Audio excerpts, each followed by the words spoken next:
Alright, so this is going to be part 6 to what if Deku had Bond's powers. So with that being said, let's just roll the intro.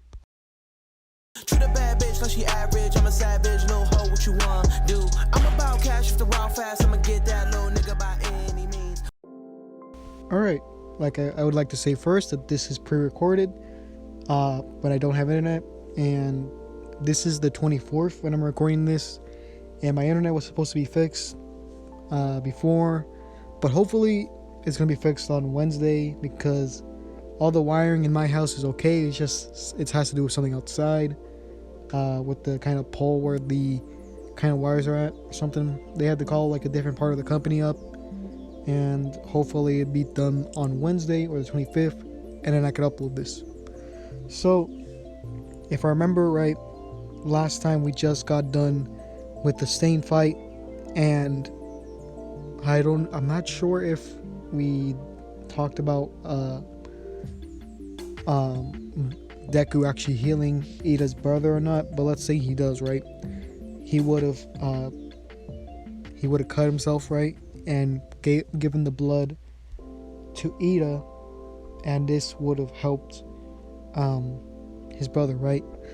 It wouldn't give him like full like mobility just yet. He would give him like the kind of first step of him recovering, right?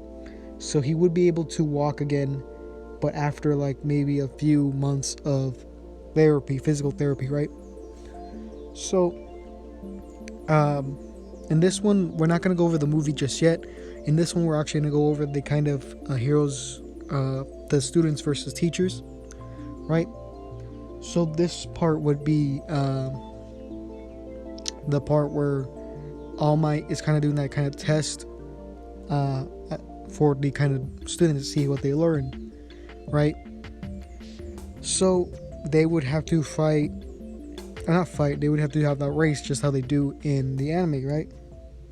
So in this one, it would still be the same people going against each other trying to rescue the person, right? So it would be Ida, Sero, Deku, I believe her name was, it's the I forgot her name. I think it's the acid girl was it the other person going against them, and yeah, I think those are it. I'm not sure, but basically at the beginning of the kind of like race, this is when Deku would use a not physical hunt. He would use a hunter fest, right?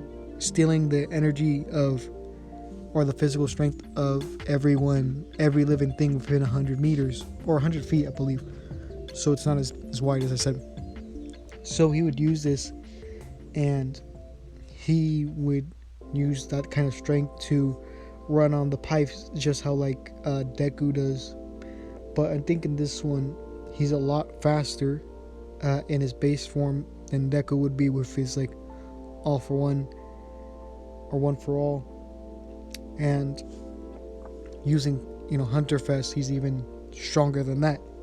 So in this one, I would say that it'd be a pretty easy race that he's able to do, and he'd be able to free the first one to kind of help, or not help, he'd be the first one to kind of get that kind of hostage, right? And this is when what's it called?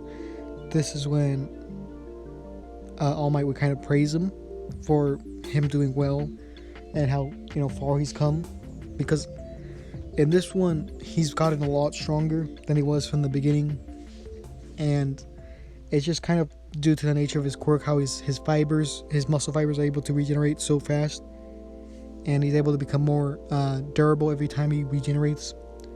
So I think this is the point where Deku would kind of pull All Might aside, and he would tell him about Tamaki and how he knows his like secret, right? But his secret is safe with him, right? So All Might would keep that in mind as for the future, right? So yeah. So after this was done, and after school was over, this would be around the time where the girls of Class 1A would kind of tell Deku about their little bet that they had, or the kind of contest that they had for the sports festival, right? If I remember right, the two that got the farthest was Momo and what's it called? Uraraka. So those would be the two kind of main people in the harem, I guess. So this is when they would go up to Deku and they would basically ask him out on a date. So Deku, being that kind of playboy, that romantic character that he is, just like Alban is, he would accept this and they would go out the next day, or yeah. So they would go to a kind of movie and then dinner, I guess.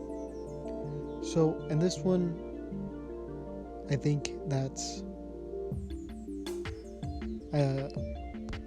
since Deku's kind of like this immortal kind of person, I think he would like horror films a lot, because how he's able to kind of come back from the death, or from the dead, basically, right? And it'd be an easy way for him to get close to them, because what happens when they're scared, they'll just cling on to Deku, right? So after they go and watch the film, this is when they would have dinner, right? And they would basically talk about Deku, and how they would ask him like, what did he do for his internship, and he would explain that he went to a hero named Facum's kind of hero agency, and he got to meet him, and not only that, but also a member of the big three, Tamaki, and they'd be really impressed.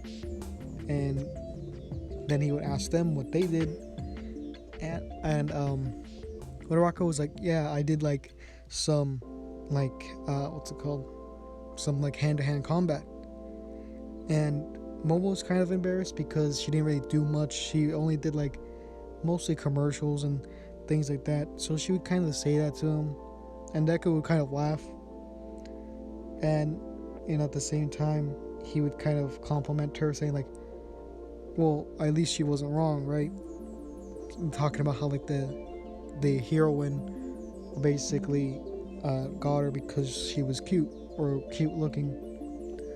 So Momo would kind of blush over this, and Uraraka would kind of feel left out, and this is when Deku would basically say the same thing to her.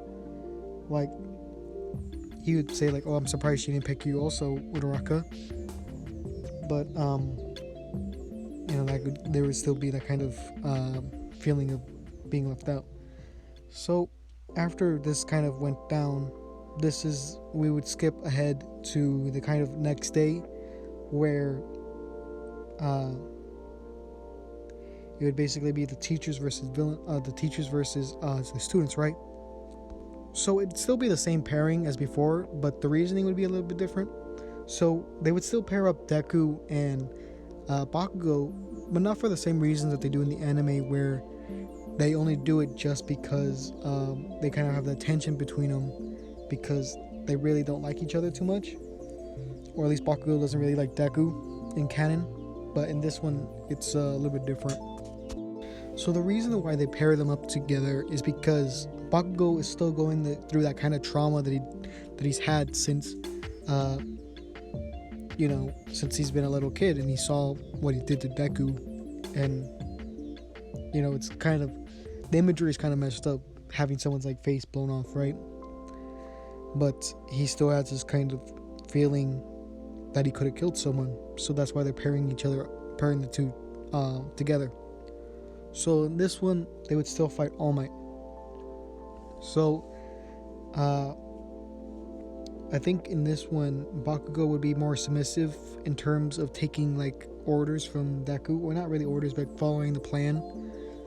So as they're in the kind of city, this is when All Might would introduce himself by kind of jumping into the city and then doing like a kind of punch through the air to make this huge shockwave. And this is when both Bakugo and Deku would kind of go through that kind of alleyway where they talk. And as All Might's kind of walking by, this is when Deku would be like, alright, I want you to like hit him with like, I'll distract him and you hit him with your full blast, right? So Deku kind of run to the other side of All Might, while Bakugo would rush to the other side and kind of blast him with his gauntlets, right? And it goes pretty successful, but Bakugo isn't like going his full blast. He's probably going like around 80%. And All Might knows this, so he basically takes Deku and kind of throws him through like a building, right? And he gets Bakugo and says like, Bakugo, you can't hold back, especially through for a villain who won't have any like restraints on himself. So you need to go 100% out. And this is when like Bakugo would like do that kind of explosion like in his like in All Might's face, right? Just how he does in the anime. And this is when Deku would get back up and rush All Might. And he basically, what would happen after that is he would basically throw Bakugo towards Deku and kind of rush him. Deku would catch him, and he would basically say he would basically run, and he would kind of reiterate what All Might said about how he needs to use all of his power, and that he basically forgives him for what he did all those years ago, right? And hearing this would basically kind of like give him enough willpower to keep on fighting. So Bakugo would get out of like Deku's like hands, right? And he would launch himself towards All Might. And this is when he would pull the pins off of both of his grenade gauntlets and shoot at a full blast, right? And this is when Deku would come behind All Might and use a physical hunt on him to kind of absorb his strength. And after that, he would basically suplex him, right? And both of them would run towards the kind of well, actually no, I think after doing that, I think he'd be able to, I think it was the tape around, he would be able to wrap the tape around him, and this would actually cause them to be out, so they would win through combat and not just leaving.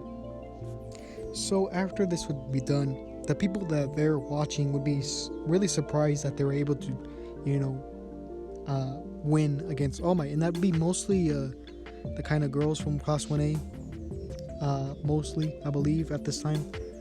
So, you know, All Might would congratulate Deku for getting so strong and getting the kind of jump on him, right? So, in his mind, All Might was like thinking like, you know, this kid's gonna be great, right? He's gonna be one of the best, maybe even rivaling my own quirk in terms of strength. But then he remembers what Tamaki's quirk is, and he's like, maybe not, because Tamaki's quirk is really strong. But Deku is immortal, and he also has that kind of fear in his mind about, you know, All for One, right? Because I believe at this time they find out that All for One's still alive. I'm not sure, but anyways, Deku would kind of come back to the kind of area where they're all watching different people kind of do their thing, and he would be like, yeah, I beat All Might, being kind of cocky about it. And I think in this one, Bakugo, his personality would be more stoic like, where he doesn't talk too much, kind of how Todoroki was before, but not as, he doesn't really hate people as much either. You know, all the girls that are there, which I think would be Uraraka and let's say Tsuyu, I think.